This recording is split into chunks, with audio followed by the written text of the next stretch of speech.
Friends, 24 फरवरी दिन बृहस्पतिवार, जिस समय मैं ये वीडियो रिकॉर्ड कर रहा हूँ उससे ठीक 24 घंटे पहले रूस की सेना ने यूक्रेन के ऊपर हमला बोल दिया है और इसके साथ ही रूस के राष्ट्रपति श्री व्लादिमीर पुतिन ने इस बात के लिए भी दूसरे राष्ट्रों को चेताया है कि इस मामले में किसी भी राष्ट्र का, किसी भी देश का इंटरफेरेंस उस देश के लिए घातक सिद्ध हो सकता है। फ्रेंड्स, ये युद्ध पूरे विश्व के लिए एक चिंता बन गया है, क्योंकि अगर समय रहते इस युद्ध पे कंट्रोल ना हुआ तो आने वाले समय में ये युद्ध विश्व युद्ध की तरफ मुड़ सकता है और पूरा विश्व ही नहीं, इवन हमारा देश भी एक विचित्र आर्थिक संकट से गुजरने के लिए विवश हो सकता है। फ्रेंड्स, आखिर वो कौन सा विवाद है जिस विवाद के कारण रूस को एकाएक यूक्रेन के ऊपर हमला बोलना पड़ा?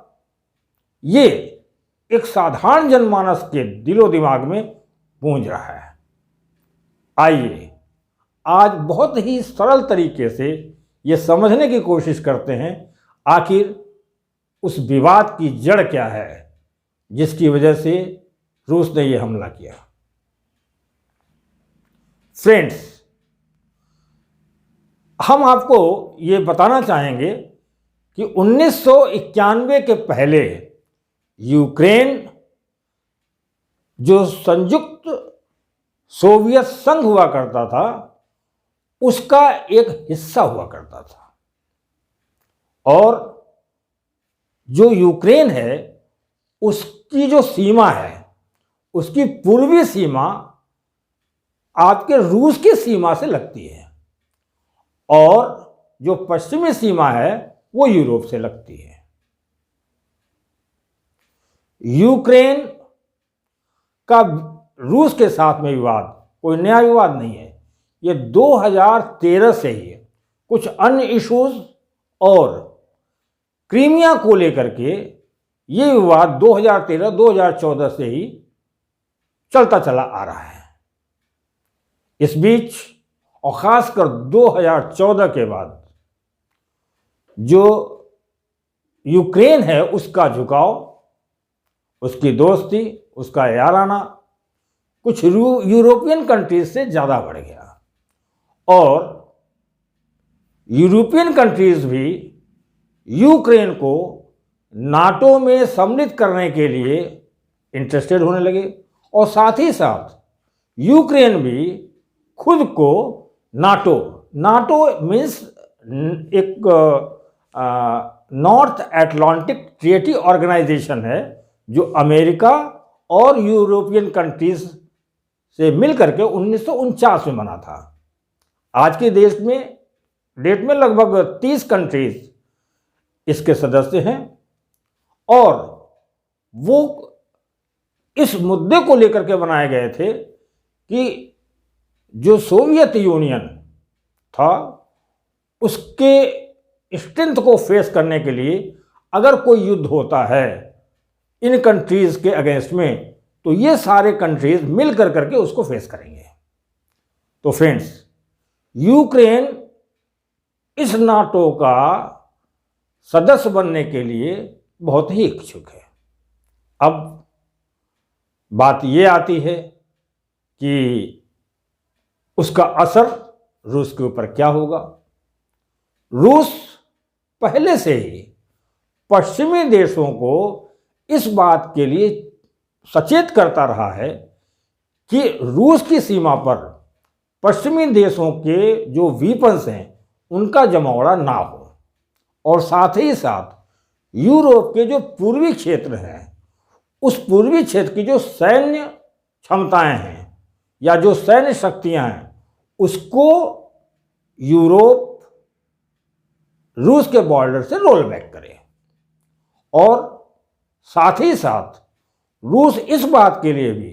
पश्चिमी देशों को और यूनाइटेड स्टेट्स को, अमेरिका को इस बात के लिए अवगत कराता आया है कि जो देश 1991 में संयुक्त सोवियत संघ से अलग हुए थे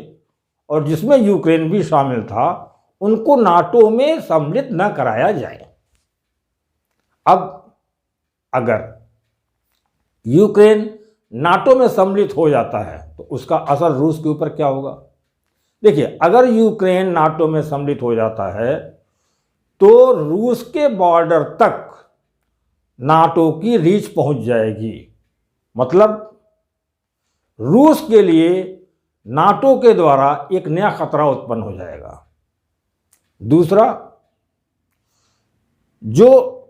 यूक्रेन है, नाटो का सदस्य बनने के बाद अगर कोई युद्ध की स्थिति आती है तो मेंबर कंट्री होने के नाते नाटो की सारी सुविधाएं, सारे सपोर्ट यूक्रेन को मिलने शुरू हो जाएंगे, जो रूस उस बात के लिए इंटरेस्टेड नहीं है। और इसके साथ ही साथ अगर यूक्रेन नाटो का सदस्य बनता है तो ये संभव है कि 2014 के बाद जो क्रीमिया यूक्रेन से आइसोलेट हुआ था, उसके ऊपर यूक्रेन फिर से अपना आधिपत्य जमाना शुरू कर दे। फ्रेंड्स, इन सब बातों को लेकर के रूस बहुत पहले से ही जो पश्चिमी देश हैं या अमेरिका है उनको चिताता रहा है, परंतु यूरोपियन कंट्रीज अमेरिका के अपने पर्सनल इंटरेस्ट होने की वजह से वो इन बातों को अनसुनी करते रहे हैं। और अभी रिसेंटली नए नए रेस्ट्रिक्शंस रशिया के ऊपर लगाने शुरू कर दिए। अब रशिया को कोई रास्ता नज़र नहीं आ रहा था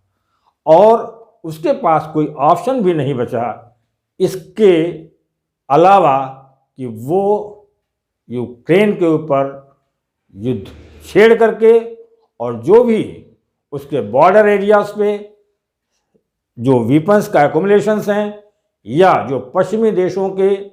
द्वारा उसके बॉर्डर एरियाज पे जो भी सैन्य गतिविधियां हैं उनको समाप्त करे। और यही मुख्य जड़ है जिसकी वजह से एकाएक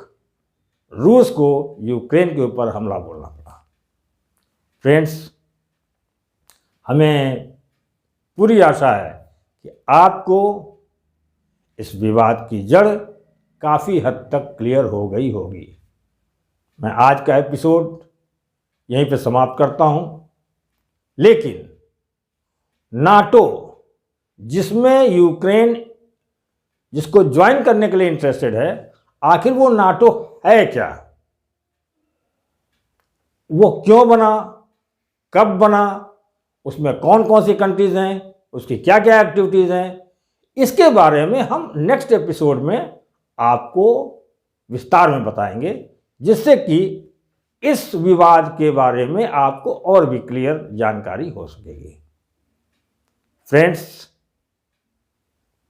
तब तक के लिए अपना ध्यान रखिए, टेक केयर, स्वस्थ रहिए, मस्त रहिए, व्यस्त रहिए। और मैं आशा करता हूं कि आप इस वीडियो को ज़्यादा से ज़्यादा लोगों तक शेयर करेंगे और आगे इसी प्रकार की जानकारी आपको मिलती रहे, इसलिए इसको सब्सक्राइब करने की भी कृपा करेंगे।